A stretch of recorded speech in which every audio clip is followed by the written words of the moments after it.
귀한 찬양 감사합니다. 오늘도 이 저녁 시간을 구별하여 드린 우리 영신의 가족분들을 환영하고 축복합니다. 함께 이곳에서 예배하지는 못하지만 각자 있는 곳에서 영상으로 예배하시는 성도님들께도 하나님의 동일하신 은혜가 임하시기를 소망합니다. 지난 수요일에 우리 담임 목사님께서 말씀을 전하시면서 우리가 믿음 생활을 한다, 신앙 생활을 한다라고 말하는 것은 삶의 모습을 나타내는 것이라고 말씀하셨습니다. 그래서 우리가 무엇을 따라갈 것인가에 대해서 또 선포하셨지요. 우리의 삶의 모습은 워드 시스템을 따라가야지 월드 시스템을 따라가서는 안 된다고 하셨습니다. 워드 시스템은 하나님의 말씀을 따라 하나님의 말씀에 순종하는 삶을 살아내는 모습인 것이고, 월드 시스템은 세상의 법칙, 대부분의 사람들이 살아가는 그 인간의 본연의 모습을 따라 나의 욕심과 욕망, 우리의 죄된 본성을 선택하며 따라가는 삶의 모습이라고 하셨습니다. 그러니 당연히 우리 그리스도인의 모습은 워드 시스템, 하나님의 말씀을 따라서 순종하는 삶을 살아내는 모습을 가져야 한다고 메시지를 전하신 것을 기억하실 겁니다. 오늘 본문의 말씀도 이와 이어지는 내용인 것 같습니다. 사도 바울이 데살로니가 교회 공동체에게 편지를 하여 하나님의 말씀과 그리스도인이 가져야 할 태도에 대해서 가르치시고, 마지막에 권면을 하면서 끝인사를 할 때 하나님을 믿는 하나님의 자녀인 우리 그리스도인들이 삶의 자리에서 보여야 하는 그 모습, 꼭 지켜야 하는 그 태도를 알려주고 있습니다. 오늘의 말씀은 굉장히 잘 알려진 말씀입니다. 대부분의 우리 성도님들께서도 많이 들어보셨을 것이고 암송도 하고 계실 거라고 생각합니다. 짧기도 하지만 우리에게 큰 감명을 주는 말씀이기 때문입니다. 그래서 우리 한번 오늘의 본문을 함께 읽어보면 좋겠습니다. 항상 기뻐하라, 쉬지 말고 기도하라, 범사에 감사하라. 이것이 그리스도 예수 안에서 너희를 향하신 하나님의 뜻이니라. 아멘. 이 말씀을 묵상하는 중에 제 안에 한 인물이 생각났습니다. 아마도 이 사람이 사도 바울이 말하고 있는 삶의 모습을 가장 잘 실천한 성경 속의 인물 중 한 사람이 아닐까 생각이 들었습니다. 그 사람이 바로 다윗입니다. 그래서 오늘은 또 다윗의 모습을 통해서도 우리가 잘 알고 있는 이 말씀을 함께 묵상해 보려고 합니다. 사도 바울은 우리 그리스도인들에게 말씀을 통해서 세상에 나타내 보여야 하는 세 가지의 그 모습, 태도를 분명하게 가르쳐 주고 있습니다. 첫 번째가 무엇이라고요? 항상 기뻐하라입니다. 우리는 항상 기뻐해야 합니다. 이렇게 말씀드리니까 어시구 지화도 좋다. 내가 좋아하는 것을 통해서, 내가 하고 싶은 것을 통해서 기쁨을 만끽하면 되겠구나 라고 생각하시는 성도님들도 계실 것 같습니다. 내가 좋아하는 운동을 매일 해야지, 내가 좋아하는 영화, 내가 좋아하는 드라마를 매일 봐야지, 우리 어린 친구들 같은 경우에는 내가 좋아하는 게임을 매일 해야지, 이렇게 등등 생각할 수 있을 것 같습니다. 여기서 사도 바울이 데살로니가 교회 공동체에게 항상 기뻐하라고 말했을 때에는 그 기쁨은 우리가 육신적으로 원해서 충족되는 그런 기쁨을 누리라는 이야기가 아닙니다. 사도 바울은 이 표현을 빌립보서에서 조금 다르게 말해주고 있는데요. 빌립보서 4장 4절에 보니 주 안에서 항상 기뻐하라, 내가 말하노니 기뻐하라. 아멘. 사도 바울은 우리 그리스도인이 항상 기뻐해야 하는데 어떻게 기뻐하기를 원했습니까? 주 안에서 기뻐하라입니다. 아멘이십니까? 아멘입니다. 우리 그리스도인들은 주 안에서 기뻐해야 합니다.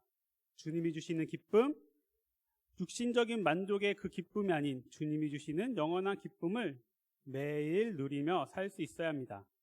내가 좋아하는 취미를 통해서 돈을 많이 벌어서 때로는 내가 원하는 물건을 가지게 되었을 때 누리는 그 기쁨으로 우리가 기뻐하라는 것이 아닙니다.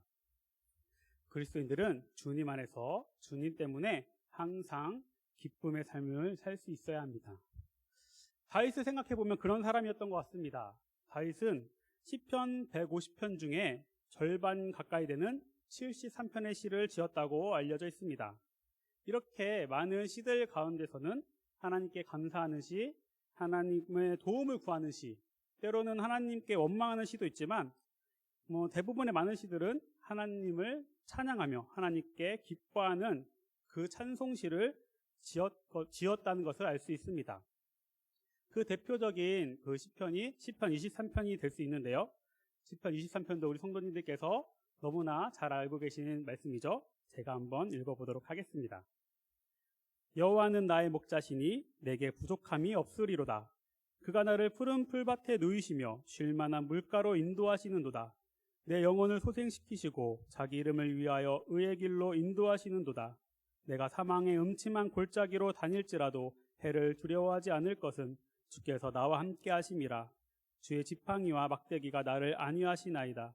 주께서 내 원수의 목전에서 내게 상을 차려주시고 기름을 내 머리에 부으셨으니 내 잔이 넘치나이다.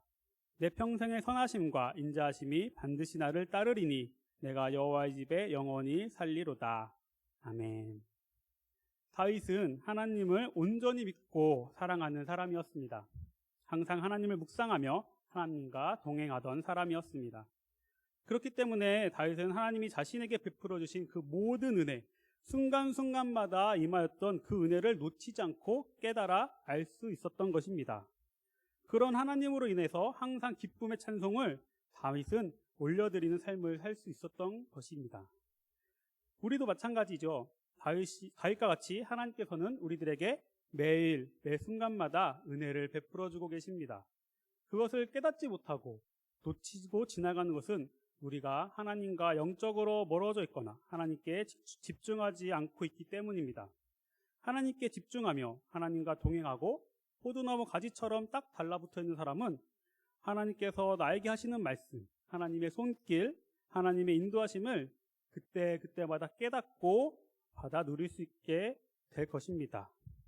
우리 모두 다윗처럼 하나님의 은혜를 놓치지 않고 모두 그것을 캐치하여서 받아 누릴 수 있게 되기를 소망합니다. 그래서 날마다 항상 주 안에서 주님이 주시는 그 은혜 가운데 기쁨을 누리며 하나님께 찬송으로 영광 돌리는 삶의 모습을 나타내 보일 수 있는 우리 영신의 모든 성도님들이 되시기를 축복합니다. 두 번째 모습은 쉬지 말고 기도하라입니다. 그리스도인은 기도를 쉬지 말고 해야 합니다. 많은 목사님들께서도 기도는 영적인 호흡과도 같다고 말씀하십니다. 그만큼 우리가 기도를 하지 않는다면 살아 움직이고 있어도 그것은 내 육체만이 살아 움직이는 것이지 영적으로는 죽어있음을 말합니다. 다윗은 항상 하나님을 묵상하며 하나님과 동행하는 삶을 살아가는 사람이었다고 했습니다. 이런 삶의 모습이 쉬지 말고 기도하는 모습일 것입니다. 내 모든 초점이 하나님께로 가 있고 내 모든 마음의 중심이 하나님께로 향하여 있는 모습. 그래서 수시로 하나님과 대화함을 묻고 하나님의 음성을 들으며 삶의 순간들을 결정해 나가는 그런 사람이었습니다. 사도 바울도 에베소서 6장 18절에 이렇게 말하고 있습니다. 모든 기도와 간구를 하되 항상 성령 안에서 기도하고 이를 위하여 깨어 구하기를 항상 힘쓰며 여러 성도를 위하여 구하라. 아멘. 이렇게 모든 기도와 간구를 항상 성령 안에서 깨어 구하던 사람이 다윗인 것 같습니다. 그래서 이 다윗을 하나님께서 어떻게 인도해 주셨는지 우리 성도님들께서도 잘 알고 계실 겁니다. 다윗이 어려운 일을 당할 때마다 다윗을 도와줄 그 사람을 붙여서 위험을 넘어가게 해주시고 해결할 방법을 또 알려주시면서 다윗은 하나님 안에서 형통한 삶을 살아갈 수 있도록 인도하여 주시고 도와주셨던 것입니다. 몇 가지만 살펴보겠습니다. 사울왕이 악령이 들어서 다윗을 미워하고 죽이려고 할 때가 있었습니다. 그때 하나님께서는 다른 사람도 아닌 그 사울왕의 자녀들을 통해서 다윗을 그 위기에서 탈출시켜 구원해 주셨습니다. 한 번은 사울의 딸이자 다윗의 아내였던 그 미갈이 아버지인 사울왕의 남편인 다윗을 죽이려고 사람을 보낸다는 사실을 알고 창을 통해서 다윗을 달아내려 도망갈 수 있게 해주었습니다. 그리고 사울왕의 아들 요나단은 어땠습니까? 요나단은 그 친구 다윗을 누구보다 사랑하고 아끼던 사람이었습니다. 정말 다윗과 요나단의 그 우정은 누구나 부러울 만한 그런 우정을 나누는 사이였습니다. 그런 요나단이 다윗을 위해서 아버지 사울이 다윗을 죽이려는 그 의중을 알아채고는 다윗을 또 멀리 도망갈 수 있도록 도와주었던 것을 우리는 잘 알고 있습니다. 또 다윗이 그 사울왕을 피해서 블레셋 나라의 시글락이라는 도시에서 살아갈 때였는데요. 이때 아말렉 사람들이 침노하여서 약탈해가고 도시의 모든 아내와 자녀들을 잡아갔던 일이 생긴 적이 있습니다.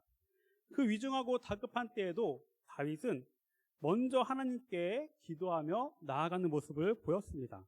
사무엘상 30장 6절에서 8절의 말씀인데요.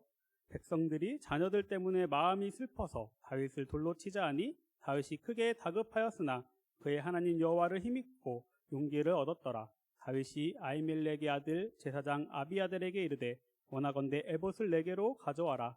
아비아달이 에봇을 다윗에게로 가져가매 다윗이 여호와께 묻자와 이르되 내가 이 군대를 추격하면 따라잡겠나이까 하니 여호와께서 그에게 대답하시되 그를 쫓아가라. 내가 반드시 따라잡고 도로 찾으리라.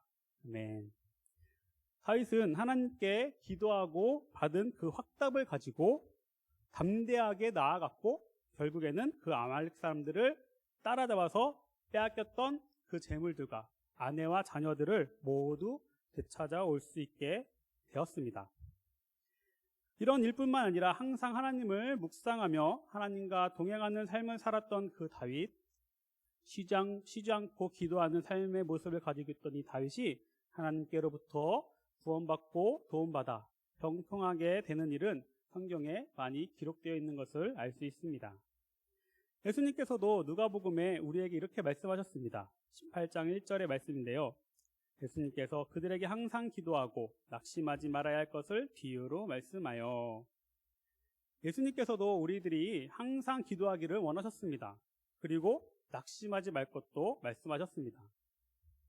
이 후에 나오는 예수님의 비유의 말씀이 과부와 불의한 재판장의 이야기입니다. 한 과부가 원한이 있어서 재판장에게 매일같이 찾아가 자신의 원한을 풀어달라고 소원합니다. 하지만 재판장은 그 과부의 청을 들어주어도 자신에게 이익이 될 것이 없어 과부의 청을 들어주지 않습니다. 하지만 과부가 포기하지 않고 매일같이 쫓아와서 청을 하니 너무나 싫고 귀찮아서 자신을 괴롭게 하는 것이 싫어서 그 과부의 청을 들어준다는 비유입니다. 하나님을 무시하고 하나님을 모르는 이 불의한 재판장도, 불의한 사람도 조금이라도 자기에게 불편하고 자기가 싫고 귀찮은 일이 생기면은 그 일을 해결하려고 하는 그 사람에게 있는 그 본능과 같은 그 일인데, 하물며 하나님께서는 사랑하시는 그 하나님의 자녀들의 기도를 어떻게 만들어 주실 수 있겠습니까? 우리 성도님들 모두 사랑하는 대상이 생겨 보셨을 겁니다. 사람일 수도 있고요, 애완동물일 수도 있고요, 식물, 꽃, 나무 이런 것들이 될 수도 있을 것입니다. 그렇게 사랑하는 대상이 내 마음에 생기면 우리 안에 어떤 마음이 가득 차게 되죠? 바로 그 대상을 위해서 내가 잘해줘야겠다. 할 수 있는 것을 내가 충실히 해줘야겠다. 필요한 거 있으면 내가 다 들어주고 싶다. 이런 마음을 우리 성도님들께서 다 경험해 보셨을 겁니다. 하나님께서는 그 무엇보다도 우리를 사랑하신다고 분명하게 알려주셨습니다. 하나님께서는 그런 우리의 기도, 우리의 생각, 우리의 마음가짐, 그 모든 것들을 듣고 계시고 알고 계십니다. 그러니 하나님께서 우리의 기도를 빠짐없이 분명히 응답해 주실 것입니다. 하나님의 때, 하나님의 방법으로 우리가 하나님을 더 사랑하고 더 온전히 믿고 섬길 수 있도록 응답해 주실 것입니다. 우리는 그 응답이 나의 생각과 다르더라도 아멘으로 믿고 따를 수 있는 믿음만 가지면 될 뿐입니다. 하나님께서는 우리가 항상 우리의 생각과 마음으로 하나님께로 향하고 모든 것을 하나님께 이야기해서 그 하나님의 답을 구하고 하나님만 의지해서 결정하기를 원하십니다. 그런 삶의 모습이 쉬지 말고 기도하는 그런 모습일 것입니다. 우리가 쉬지 않고 기도하는 삶을 살아낼 때 분명 하나님께서는 우리 삶 속에 개입하셔서 역사하시고 우리를 통해서 많은 기적과도 같은 일들을 일어나게 하실 것을 믿습니다. 세 번째 모습은 범사에 감사하라입니다. 우리 그리스도인은 예수로 말미암아 구원받은 하나님의 자녀들입니다. 하나님의 자녀들은 이 땅에 발을 딛고 살아가지만 세상과는 다른 가치를 가지고 삶을 살아가는 존재들입니다. 그런 구별된 존재로 살아가는 하나님의 백성들이 소유해야 하는 삶의 모습 중에 하나가 감사입니다. 하나님의 자녀들인 우리는 무엇을 감사해야 할까요? 먼저 구원받은 은혜에 감사가 있어야 합니다. 사도 바울은 로마서에서 죄인 되었던 우리는 예수 그리스도를 믿음으로 말미암아 변화된 존재라고 분명하게 가르쳐 주고 있습니다. 죄 아래 있던 우리는 아무 대가를 지불하지 않고 오로지 예수님의 은혜를 통해서 구원받아 이전과 다르게 다시 온전한 의인의 신분으로 살아가게 되었습니다. 이 변화는 인간의 노력이 아닌 전적인 하나님께서 부어주시는 은혜이기에 우리 그리스도인들에게 있어서 가장 큰 감사의 제목이 되어야 할 것입니다. 구원을 허락하시고 실제로 이루어진 하나님께 감사할 때 하나님의 은혜가 얼마나 큰지를 우리는 깨달아 알 수 있게 될 것입니다. 죄로 인해 영원히 죽을 수밖에 없었던 우리를 살리기 위해 육신의 몸으로 친히 이 땅에 오신 예수님을 바라보며 감사해야 합니다. 다른 어떤 은혜보다도 크고 놀라운 은혜를 허락해 주심을 우리가 깨닫고 인정해야 합니다. 구원하신 은혜에 대한 감사를 통해 매일의 삶이 새로워지는 우리 모두가 되기를 소망해 봅니다. 그리고 우리 그리스도인들은 항상 도우시고 인도하시는 그 하나님의 은혜에 대한 감사가 있어야 합니다. 이스라엘 민족은 하나님께서 명령하여 정하신 절기를 구별하여 지켰습니다. 그 시간 동안은 특별히 하나님께서 자신들의 조상 이스라엘 민족에게 베푸셨던 지난날의 은혜를 기억하며 감사한 마음으로 절기를 지냈습니다. 사람들은 과거를 쉽게 잊어버리는 경향이 있습니다. 하지만 하나님의 도우심이 아니었다면 우리는 지금 이 자리에 서 있을 수가 없습니다. 그렇다면 지난 시간 동안 하나님께서 우리에게 베풀어 주신 은혜를 잊어서야 되겠습니까? 하나님의 은혜를 기억하며 감사할 때 믿음의 그리스도인으로 우리는 세워질 수 있게 될 것입니다. 하나님의 인도하심을 인정하며 하나님과 함께 동행하여 한 걸음 한 걸음 나아갈 수 있게 될 것입니다. 이 시간 우리 안에도 지난 시간 동안 베푸신 은혜를 기억하고 감사의 고백이 있기를 원합니다. 마지막으로 어떤 상황에서도 감사가 있어야 한다는 것입니다. 한 치 앞도 내다볼 수 없는 것이 우리의 인생이라고 했습니다. 더욱이 요 몇 년간은 코로나 바이러스의 환란으로 인해서 내가 원하는 대로 인생이 흘러가지 않고 내 인생의 계획표가 뒤틀려지며 사망의 음침한 골짜기로 들어가는 인생의 시간들이 찾아오기도 하셨을 겁니다. 하지만 하나님께서는 내 삶을 온전히 이끌어 가신다는 것을 신뢰하고 감사해야 합니다. 온전히 하나님을 신뢰하며 믿음을 쌓아가길 원하시기 때문에 겪게 되는 시간들이라고 우리는 인정할 수 있어야 합니다. 상황을 보며 감사보다 불평과 원망이 나오지만 상황을 뛰어넘어 일하시는 그 하나님을 바라보며 감사할 때 상황을 뛰어넘어 일하시는 하나님을 만나게 될 것입니다. 믿음은 보이는 것이 아니라 보이지 않는 것을 믿는 것이 믿음이라고 했습니다. 내 육신의 눈에는 상황 때문에 하나님이 보이지 아니한다 할지라도 믿음의 눈으로 하나님을 바라보며 감사할 수 있는 우리 모두가 되기를 바랍니다. 하나님께서는 우리의 삶의 순간마다 감사의 믿음을 갖게 원하십니다. 특별한 일들이 있기에 감사하는 것이 아닙니다. 내 삶에 기적이 일어나서 감사하는 것이 아닙니다. 하나님이 우리를 구원하시고 우리의 삶을 인도하시고 도우시기에 어떠한 상황에서도 감사할 수 있는 것입니다.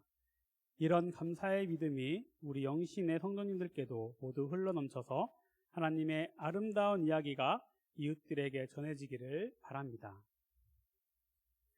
오늘 우리는 그리스도인이기 때문에 우리의 삶은 하나님의 말씀을 따라서 살아가는 삶의 모습을 세상에 나타내 보여줄 수 있어야 한다고 말씀을 나누면서 세 가지의 모습에 대해서 나누었습니다. 항상 기뻐하고 쉬지 말고 기도하며 범사에 감사하는 것입니다. 이 모습이 오늘 말씀의 마지막 부분에 보니까 그리스도 예수 안에서 너희를 향하신 하나님의 뜻이라고 정확하게 기록되어 있습니다. 이것이 워드 시스템을 따라가야 하는 우리, 하나님이 우리를 향해서 보내신 뜻을 이루면서 살아야 하는 우리 그리스도인들에게 주어진 임무인 것입니다. 그래서 이 임무를 우리는 책임을 다해서 성실하게 수행해내야 합니다. 그러니 우리의 삶에서는 주 안에서 항상 기뻐하고 주님이 주시는 기쁨으로 기뻐하는 찬송이 흘러넘쳐야 하며 모든 순간마다 하나님을 생각하며 하나님과 동행하는 기도의 삶을 살아내야 하고 어떠한 상황과 형편에 처해 있더라도 감사할 수 있는 삶을 살아낼 수 있어야 합니다. 이 모습을 어찌 쉽게 이룰 수 있는 모습이라고 말할 수 있겠습니까? 너무나도 어렵고 한 가지 한 가지가 다 우리에게는 버거운 임무라는 것을 잘 알고 있습니다. 저 역시도 이 세 가지의 모습을 살아내기가 무척이나 힘들고 버겁습니다. 하지만 우리는 이 임무를 늘 기억하며 수행하기 위해서 노력해야 하고 또 노력해야 합니다. 이 임무는 우리가 하나님 나라에 가는 그때까지 우리에게 계속 주어지기 때문입니다. 그리고 우리는 실패를 두려워해서는 안 됩니다. 하나님께서는 우리의 연약함을 그 누구보다 잘 알고 계시기 때문에 우리가 실패했을 때마다 책망하시거나 벌하시지 않습니다. 오히려 그때마다 찾아오셔서 위로해 주시고 다시 하면 할 수 있다고 용기를 북돋아 주십니다. 그러다가 한 번씩 우리가 어쩌다 성공이라도 하면은 그 누구보다 기뻐하시면서 칭찬해 주십니다. 그리고 제일 중요한 사실은 항상 우리는 하나님의 말씀을 따라서 살아갈 수 있도록 하나님께서 믿음과 용기와 힘을 주시고 인도해 주고 계신다는 사실입니다. 그러니 우리 영신의 성도님들께서도 너무 부담으로 오늘의 말씀을 받아들이지 않으셨으면 좋겠습니다. 하나님을 사랑하며 온전히 믿어서 항상 하나님께 마음과 중심이 향하고 하나님과 동행하는 삶을 살았던 다윗처럼 우리도 하나님을 그 무엇보다도 제일로 사랑하여 항상 하나님을 생각하는 삶을 살아가게 된다면 오늘 나눈 말씀의 그 세 가지 모습은 또 자연스럽게 삶으로 살아낼 수 있게 될 것입니다. 하나님께서 분명히 또 도와주실 것이기 때문입니다. 우리 영신의 모든 성도님들께서도 하나님을 사랑하고 항상 내 마음이 하나님께로만 향하여 있어 하나님을 생각하며 말씀을 기억하고 삶으로 살아내어 세상에서 인정받는 믿음의 자녀들이 모두 되시기를 간절히 소망합니다. 기도하도록 하겠습니다. 하나님, 항상 우리에게